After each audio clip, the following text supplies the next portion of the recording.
আমাদের আজকে প্রধান অতিথি 2014 সালে বিপুল ভোটে 22 চেয়ারম্যান নির্বাচিত হয়েছিলেন না?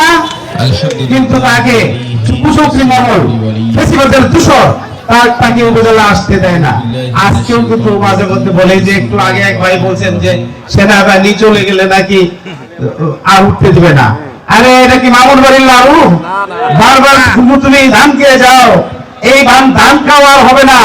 আর সেনাবাহিনী চলে গেলে কেন থাকতে দেখেন? সেনাবাহিনী তো বাংলাদেশ ছেড়ে দেবে না, সেনাবাহিনী নেত্রকোনা থাকবে, পূর্বতলা থাকবে, ময়মনসিংহ থাকবে। কাজে এই সমস্ত হুমকি ধমকি আপনারা দিয়েন না।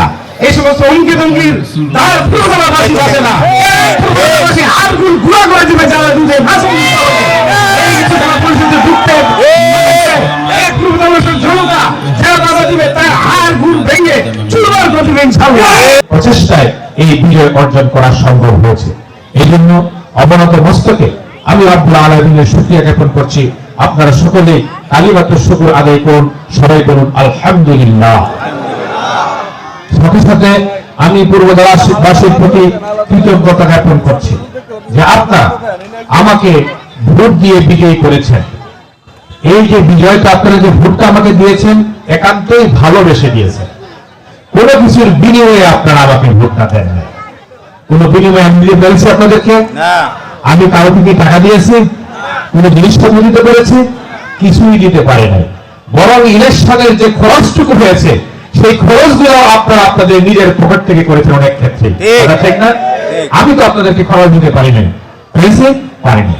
এই জন্য ভোট কোনো কিছুর বিনিময়ে দেন নাই, শুধুমাত্র ভালোবাসার কারণেই দিয়েছেন। আমি আপনাদের কাছে দোয়া চাই, আপনারা আমাকে যে ভালোবাসাটা দিয়েছেন এই ভালোবাসার মর্যাদা যেন আমি আজীবন রক্ষা করতে পারি, এই জন্য আপনাদের কাছে দোয়া চাই।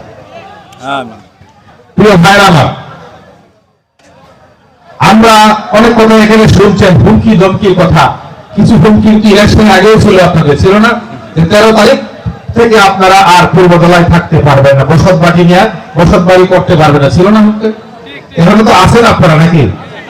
ইনশাআল্লাহ সামনেও থাকবে, আমরাও থাকবো, আপনারাও থাকবেন। দেশ থেকে তাড়ানোর রাজনীতি এই দেশে আর চলবে না। আমরা যারা এই দেশের বাসিন্দা সবাই মিলে এই দেশে বসবাস করব। আমরা সেই শান্তির রাজনীতি, সম্প্রীতির রাজনীতি আমরা চাই।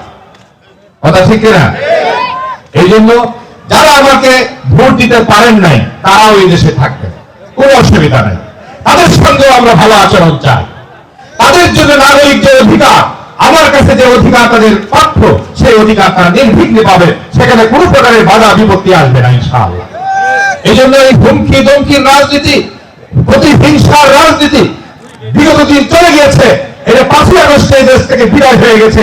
এখন হবে সম্প্রীতির রাজনীতি, ভালোবাসার রাজনীতি, দেশ গড়ার রাজনীতি, জনগণের নাগরিকদের অধিকার প্রতিষ্ঠার রাজনীতি। প্রিয় ভাইরা আমার, যারা আমার বিরুদ্ধে অবস্থান নিয়েছেন, আমি আপনাদেরকে বলবো গঠনমূলক সমালোচনা করুন, আপনাদেরকে ওয়েলকাম জানাবো। আর মিথ্যা সমালোচনা করবেন, অপপ্রচার করবেন, অপবাদ করবেন, এইগুলো আপনাদের দিকে বুমেরাং হয়ে আপনাদের দিকে ফিরে যাবে ইনশাআল্লাহ। দেশের মানুষকে এখন আর বোকা নয়, মানুষকে বোকা দিয়ে আর বোকা বানানো যাবে না। আপনারা যারা শক্তিমত্তা দেখাতে চান দেখাবেন, আপনারা সময় মতো দেখাবেন, অসুবিধা নেই। দেশের মানুষ প্রস্তুত আছে মোকাবেলা করার জন্য। আছেন না আপনারা? আছেন না? আছেন মোকাবেলা করার জন্য?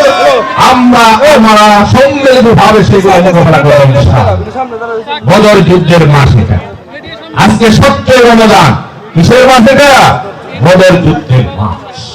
বদরের শিক্ষা উজ্জীবিত হয়ে আগামী দিন সকল প্রকারের ফ্যাসিজম এবং সন্ত্রাসের মোকাবেলা আমরা সম্মিলিতভাবে ইনশাআল্লাহ মোকাবেলা করব ইনশাআল্লাহ। বদরের শিক্ষা আমাদের হৃদয়ে আছে, বদরের শিক্ষা আমাদের স্বপ্নে আছে, বদরের শিক্ষা আমাদের ইমানে আছে। বদরের শিক্ষা নিয়ে সকল অন্যায়, পূর্ণ অন্যায়ের বিরুদ্ধে আমরা প্রতিরোধ করে দেবো আগামী দিনে ইনশাআল্লাহ।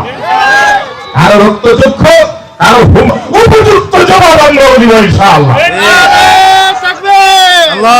ইফতারের মানুষ সেদিকে যেতে চাই না। ইনসাফের সাথে, সততার সাথে আমানতদারিতার সাথে এখলাসের সাথে যাতে পালন করতে পারি, এই জন্য আপনাদের দোয়া চাই, আল্লাহ রাব্বুল আলামিনের সাহায্য চাই।